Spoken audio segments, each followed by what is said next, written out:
Have you ever felt like you're on the wrong side of history? Not in the I bet on the losing horse kind of way, like these guys, but in the hepped up on crazy pills kind of way. Well, if so, this video is for you, the discerning individual who knows that Ferrari, La Tigra, and Magnum are all the same look, and that Nier Automata might not be the masterpiece many claim it to be.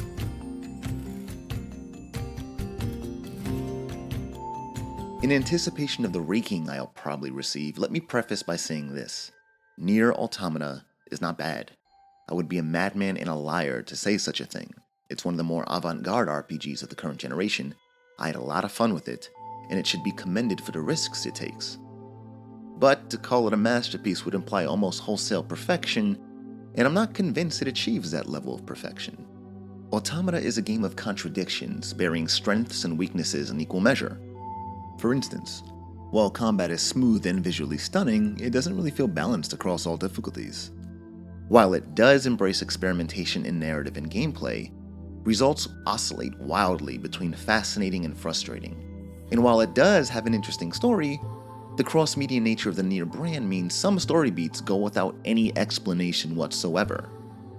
And you know what? That would be okay if Automata was acknowledged as the flawed gem it is. Instead, we have this.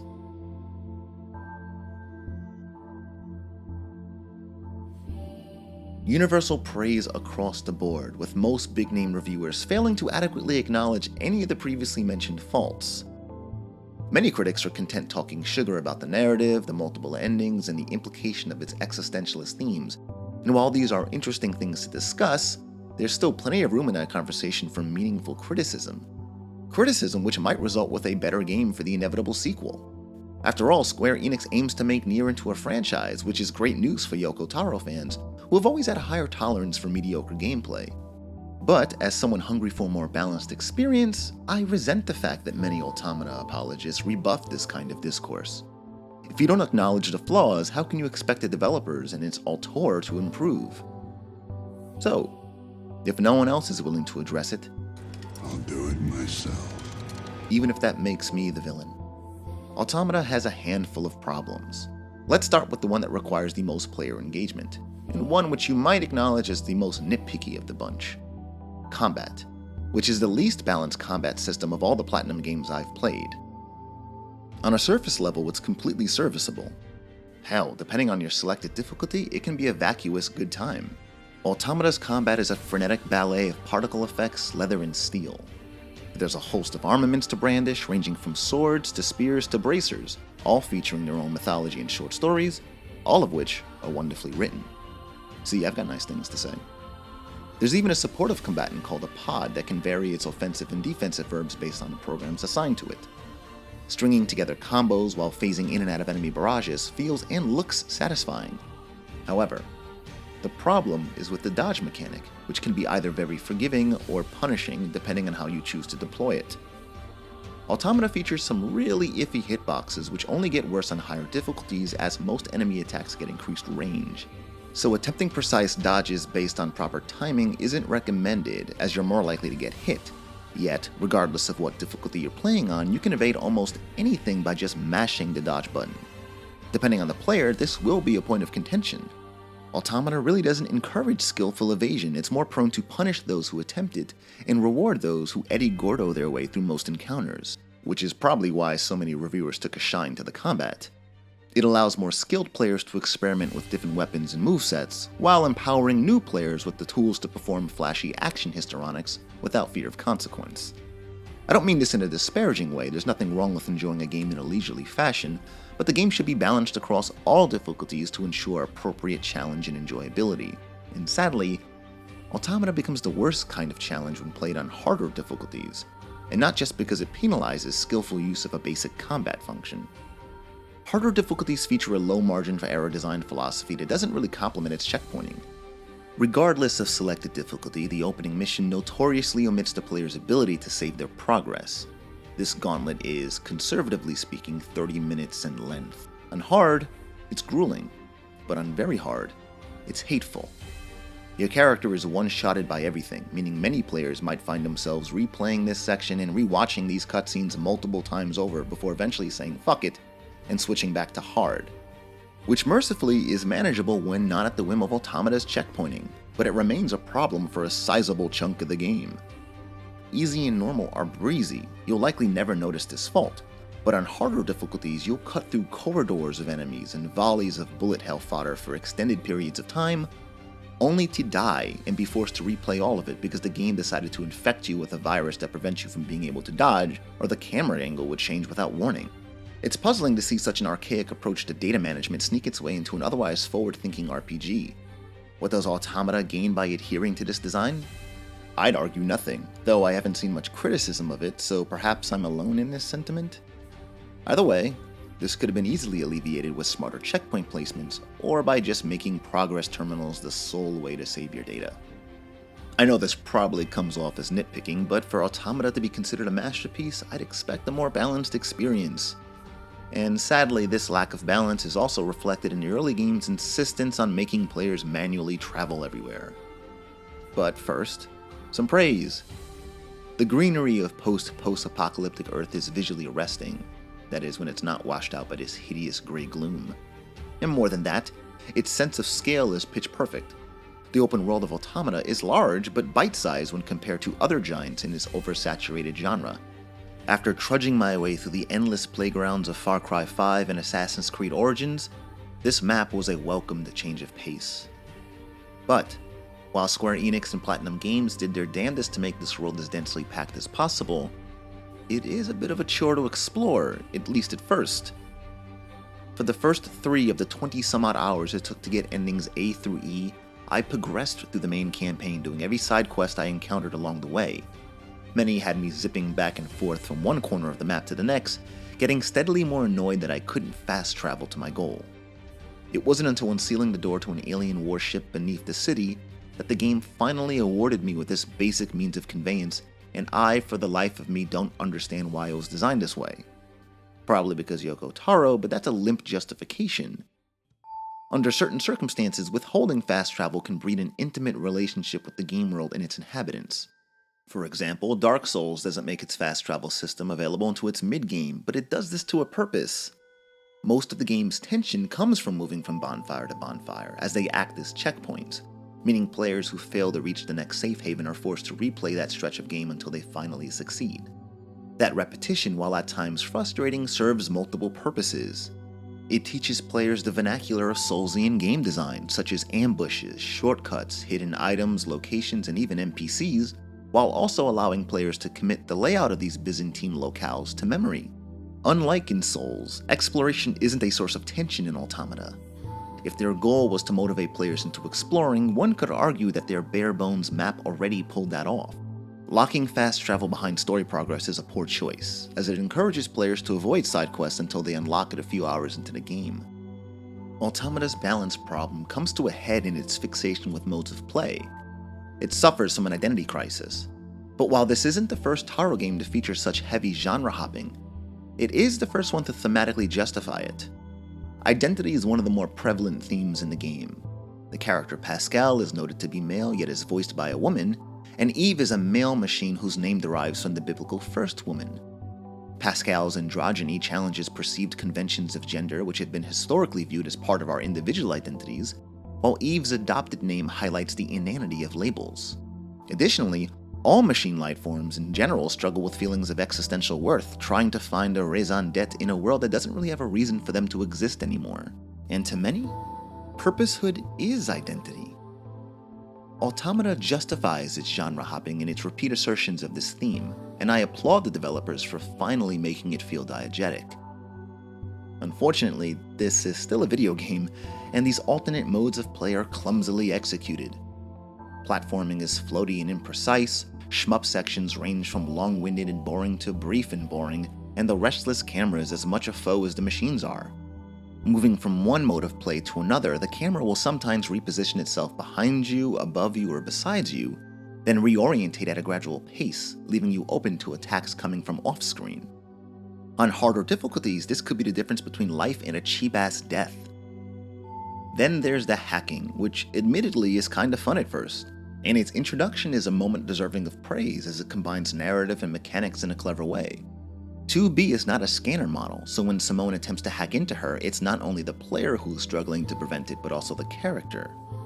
By the end of the encounter, the player is expected to have a reasonable grasp of the mechanic, which is ludicrously represented during Route B.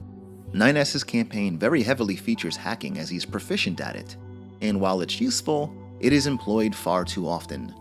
Yes, it's possible to beat his campaign without voluntarily using it, but 9S is not a combat model and doesn't feel as good in a fight when compared to 2B. Optimal play encourages players to hack, but if you're anything like me, you'll probably be tired of it less than halfway into his campaign. Though I've been pretty vocal about the things I don't love, that doesn't mean Automata gets bronze or silver medal in every category. Despite being a jack of all trades, some of these gameplay tangents really highlight the strengths of Automata's storytelling. For instance, Route B introduces visual novel elements, and what it lacks in the branching narratives normally associated with the genre, it makes up for in great writing. Aside from having some damn good instances of characterization, many of these sections feature passages which can be interpreted to have any number of meanings. What's a 4-letter word for penetration? Fuck. What's another 4-letter word which thematically fits? Kill? Well, yes, apparently, as the machines derive something akin to sexual pleasure from the act of combat. These prose sections make up some of Automata's more memorable narrative beats. In my opinion, 9S begins his arc as the game's MVP here, but there are other bits of narrative prose that are equally as effective and affecting.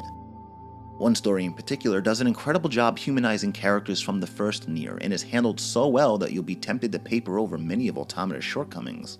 But the emotional highs of this story is sandwiched in between some really poorly paced melodrama and rising action, which represent the biggest problem I have with this game: its approach to story structure and exposition. One of the biggest draws of Automata is its multiple routes, which offer different points of view to the narrative and radically affect the ending. Completing one route rewards the player with a denouement, some credits, and I shit you not, a message from Square Enix's PR team telling players who might be annoyed by what ostensibly appears to be an unsatisfactory ending, that there's actually more story to uncover. It's an inelegant solution to a problem that could have been avoided by having a stronger narrative structure, which is a sentiment I feel many people might disagree with, as Automata's hype seems to derive almost entirely from the popularity of its narrative, which, don't get me wrong, is good, but as promising as the nonlinear approach may be, it works far better on paper. I think what I find most puzzling is how these endings are framed. Routes C and D feel episodically linked, while routes A and B are truncated and almost entirely identical, aside from a different introduction and climax, that is. And while the scenarios of A and B are arguably the game's strongest, it doesn't really make sense that they are two separate campaigns. Yes, Route B offers additional flavor text in the form of storybook animations and additional cutscenes, most of which serve to make boss enemies more empathetic, but did they really need to be relegated to a second playthrough? Certainly not. More so, despite the new content being slight, some of it, frankly, feels unearned. Why is it we learn about Simone's motivations or the plight of the robot kingdom the second time around? It's not like we found documents or video or hacked into anything. I find it difficult to validate Route B's existence.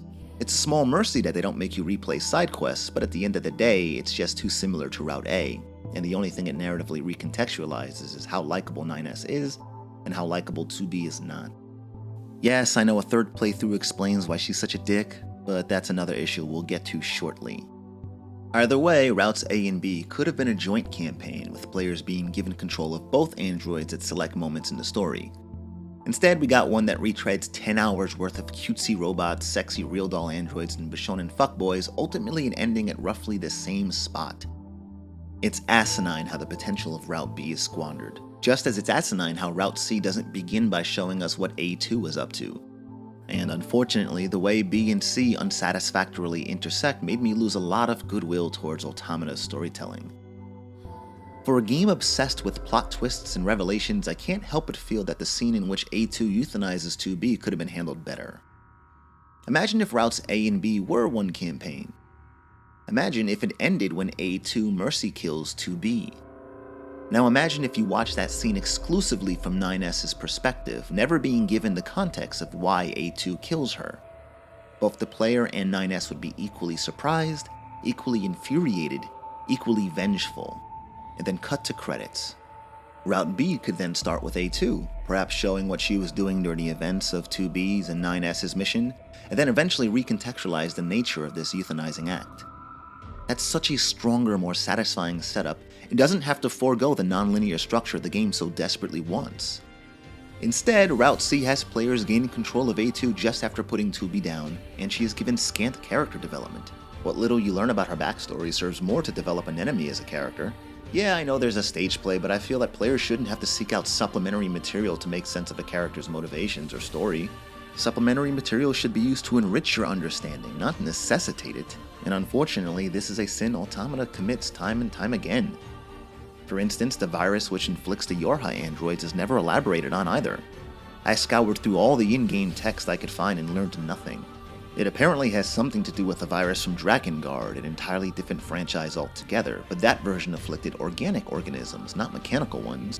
Which means this is some advanced strain, likely the result of weaponization or evolution. Your guess is as good as mine. Whatever it is, Automata is not telling. Neither is it budging on the red girls found within the tower. The climax of Route C has A2 face off against these red hologram girls in which they call her by her real name and speak to her as if they had previously crossed paths, which confounded me to no end. What the fuck did I miss, I asked myself while playing. Not a goddamn thing, and that's the problem. A little flavor text would have gone a long way. Automata is not averse to providing references to other related games. For example, there are numerous documents which name-drop Project Gestalt and Yona, the doe-eyed daughter of Nier 1's main protagonist. It even ham-fistedly reveals that the desert zone was once the site of the city of Facade. But these references are Easter eggs. No part of the narrative relies on their presence in the game in order for you to make sense of them. Yet the virus and the red girls have nothing, and they are arguably the most puzzling part of the lore. This doesn't break the narrative. In reality, the strength of Automata's story comes mainly from the humanity of its characters, a couple of whom are rife with pathos. Yet even this isn't executed perfectly. 2B and A2 feel more like sketches than actual characters, likely a result of them getting so little to say when compared to the more successful 9S and Pascal. Essentially, it boils down to them not having much of an arc. 2B starts out with a brusque and unfriendly guise, then suddenly she cares about her sidekick. It's narratively rationalized by her secret identity as a Type E model, an android designed to assassinate units like 9S. And while that does make sense, it still results with an unsatisfying arc. We don't get to see any actual growth. It's safe to presume that her growth is happening internally, which would have been fine if the developers explored her feelings in one of those visual novel bits, but that never happens. Her gruffness is only recontextualized during the final showdown in the tower, which honestly makes it all feel like an afterthought. A2's growth also feels unearned. In the span of a single mission, she goes from being apathetic to actually caring about the plight of the machines. Just for the record, it's not that I find this type of growth unbelievable. It's that a well-developed character tends to have an arc you can map the trajectory of. A2's arc was essentially a straight line up until that point, but in the space of a single mission, she went from an Act 1 threshold to an emotional climax. That might not seem like a very big deal, but it's reasons like this which prevent me from being able to rally behind the claim that this game is a masterpiece. There are just too many blemishes on this otherwise beautiful visage. If you're an Automata fan and you've made it to the end of this video, I hope that I've convinced you that I don't harbor some contrarian agenda against it. I instead acknowledge this game as a flawed gem with the potential for masterpiece status. There's a lot to praise, like the stuff I already spoke positively about. There's also aspects that I didn't have time to properly discuss, such as the side quests, which are some of the most thematically consistent side quests I've played in a long time. Automata even has moments which can only be accomplished in a video game, further validating its identity theming. When I learned what the extra ships were during the credits to ending E, my jaw dropped. I can't think of anything like that ever being done before, which not only makes it special, but valuable. However, between the myriad of genres it awkwardly yokes from and its narrative inconsistency, Automata doesn't feel as refined as it should be. Perhaps it's because, as a AAA title, it's designed to appeal to a mass demographic. As I was making my way through the game, I couldn't help but feel that there were parts of Automata that might have been better served in the indie space, where artistic expression can flourish unchecked. A smaller budget and a clearer vision might work wonders for Taro. But that doesn't seem to be in the cards. He's with the big boys, and likely will be for a long time, considering the popularity of Automata. Which is ironic, as the AAA game space is what Taro is most critical of. The obsession with violence and the unwillingness to grow beyond tired gameplay loops. He's certainly not wrong, though you have to admit it's strange to see a man so critical of an industry's shortcomings be unwilling to listen to feedback about his own work. Square Enix co-developed Automata alongside Platinum Games, and while Taro might be content brushing these criticisms aside, there's a probability that the other designers aren't. So I guess this video is as much for them as it is for you guys, and for me. I doubt anything will come of it, as the chorus of hyperbole surrounding this game will likely drown out voices like my own, but a wise machine once said, "The possibility of a different future also exists." So I have to try, even if it just ends with me shouting to the wind.